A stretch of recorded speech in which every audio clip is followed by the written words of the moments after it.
Esta noche vamos a ver acerca de la reforma papal. Dice así: ¿qué habrían hecho los obispos de antaño de haber tenido que sufrir todo esto?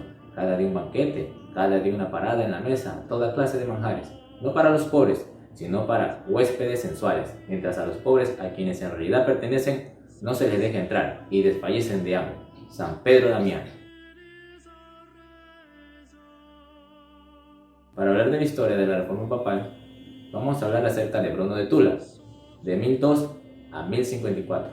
No estaba de acuerdo con los puestos a dedo que se le daban a los cargos eclesiásticos, evitando la simonía, queriendo que ocurra un nuevo papado, reformado y puro, porque ir a Roma siendo nombrado por el emperador sería un apóstata, no un apóstol.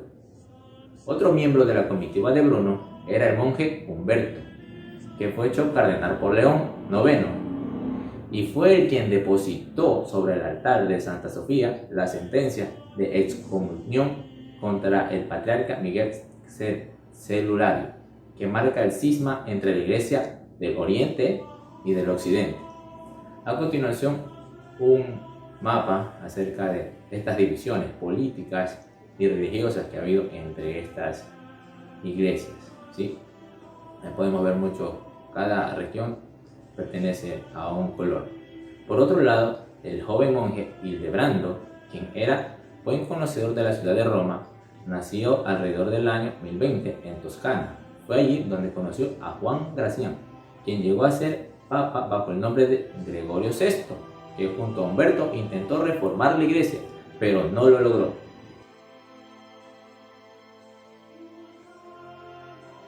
Dos años más tarde, Bruno de Tula, junto con Hildebrando, quien se fue haciendo un personaje cada vez más poderoso, hasta que por fin fue electo papa y tomó el nombre de Gregorio VII. Tras entrar en Roma descalzo y ser aclamado por el pueblo y el clero, Bruno aceptó la tiara papal y tomó el nombre de León IX. En 1049 ocurrió esta situación. Junto con Pedro Damiano, compuso un tratado en el mismo tiempo que condenaba la simonía, declaraba que los sacramentos simoníacos sí eran válidos. Esto generó alguna controversia. Más tarde, cuando León IX tomó las armas contra los normandos, en 1054, Pedro Damiano condenó tal actitud guerrera del pontífice, porque no tenía por qué la iglesia intervenir en aquello. ¿Quiénes son estos normandos? Los normandos, literalmente como su nombre lo dice, son hombres del norte. Fueron conquistadores vikingos de origen escandinavo, principalmente daneses. Comenzaron a ocupar el noreste de Francia, con lo que se conoce hoy como Normandía, en la segunda mitad del siglo IX, bajo el liderazgo de Rolf Ganger, que adoptó el nombre francés Rollo o Rolón. Juraron lealtad al rey de Francia, Carlos el Simple, y recibieron de él lo que posteriormente sería el Ducado de Normandía. Con la ayuda de Hildebrando, Humberto, Damiano y otros, León IX, el Bruno, emprendió una reforma de la iglesia con dos puntos cruciales: abolir la simonía y generalizar el celibato eclesiástico. Esta simonía favorecía a los más ricos, no a los más aptos ni a los más devotos. Sí, era una corrupción completa. Se le puede considerar a un predecesor de la reforma gregoriana. León IX viajó a Alemania para extender la reforma papal y allí excomulgó a Godofredo de Lorena, quien se había rebelado contra Enrique III y obligó al insurrecto a someterse utilizando su autoridad papal por encima de los feudales. ¿Quiénes eran estos feudales? Eran las personas dueñas de muchas tierras, eran las personas ostentosas en ese entonces.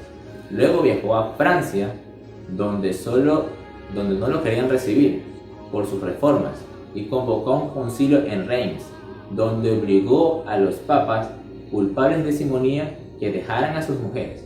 Algunos cumplieron, otros no, y por aquello creció su popularidad en Francia.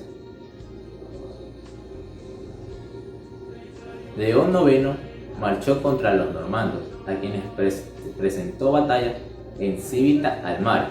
Allí, las tropas papales fueron derrotadas y el propio papa fue hecho prisionero por los normandos, quienes retuvieron hasta pocos meses antes de su muerte. ¿Quiénes fueron estos sucesores de León IX? Vamos a ver algo de esto. Hildebrando comenzó una serie de gestiones cuyo resultado fue que el emperador accedió a la elección del nuevo papa por los romanos, siempre que este papa fuese alemán, y así evitaban que retomaran el poder las familias italianas que lo disputaban. Quedó electo Gerhard Eichstätt, que también era un hombre de convicciones religiosas, que no se doblegaba ante la autoridad imperial. Gerhard, es decir, Víctor II, ascendió a la cátedra de San Pedro en 1055, tras una larga serie de negociaciones que tomaron todo un año.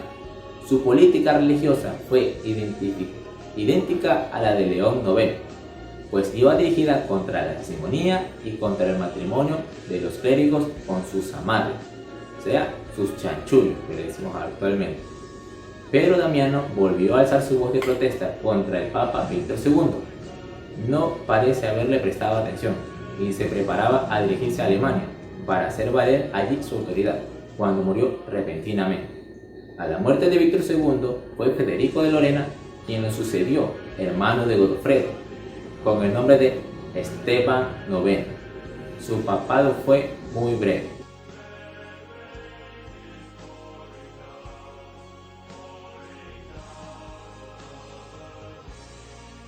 Pero en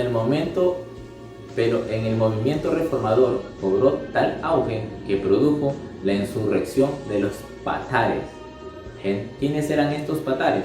Eran gente del pueblo que asaltaba las casas de los clérigos y maltrataba a sus esposas y a sus concubinas. Esteban IX intervino para evitar los excesos, pero este episodio nos muestra que eran las clases populares que más insistían en el celibato eclesiástico y en condenar la simonía. A pocos meses de ser hecho papa, Esteban murió y las viejas familias nobles se posesionaron una vez más del papado, haciendo elegir a Benedicto X. Hildebrando, que por otras causas se encontraba a la sazón en la corte de la emperatriz regente Inés, con su apoyo y con el de otras casas poderosas, Hildebrando y Pedro Damiano reunieron a los cardenales en Roma y todos juntos declararon depuesto a Benedicto X y eligieron a Gerhard de Borgoña, quien tomó el nombre de Nicolás II.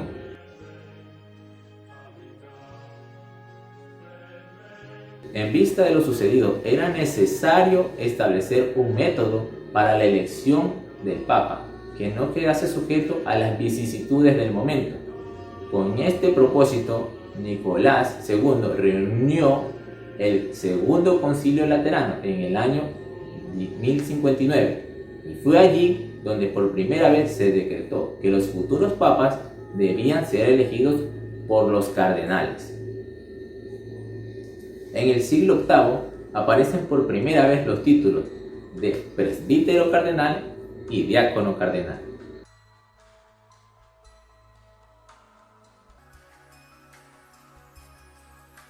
En esta época de Nicolás II, el concilio decidió la elección de que cada nuevo papa quedase en manos de los obispos cardenales, quienes debían buscar la aprobación de los demás cardenales y después del pueblo romano.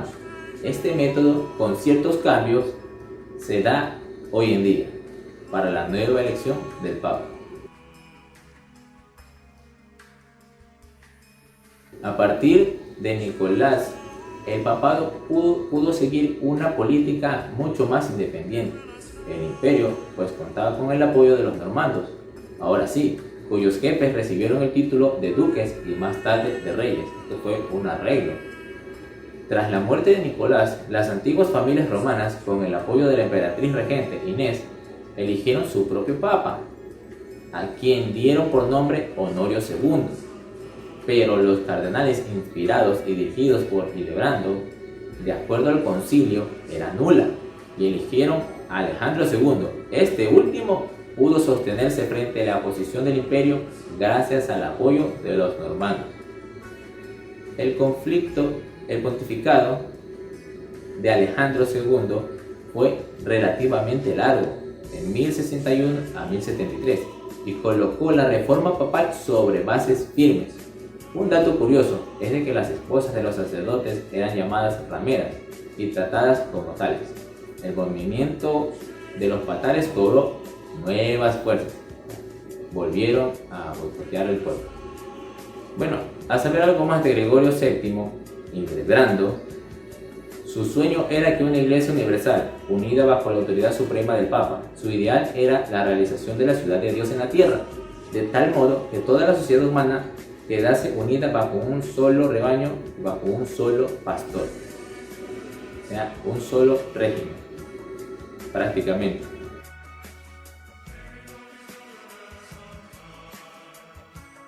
En conclusión, la pugna de poderes entre el clero y las familias nobles es un círculo vicioso que aún hoy vivimos y somos expectantes y participantes. Unos lo sufren, otros lo gozan y otros prefieren hacer historia. Marcelo Rosales. Muchas gracias. Bendiciones. Tengan buena noche. Esto puede decir que otro dato curioso es de que si notaron, algunos de los nombres son Gregorio VII, Gregorio VI, Gregorio V. ¿Por qué se da esta repetición y se cambian el nombre cada vez que suben al gobierno o reciben un poder? Porque hacen parecer de que es la repetición de la historia de que ejecutó algo importante en aquel tiempo.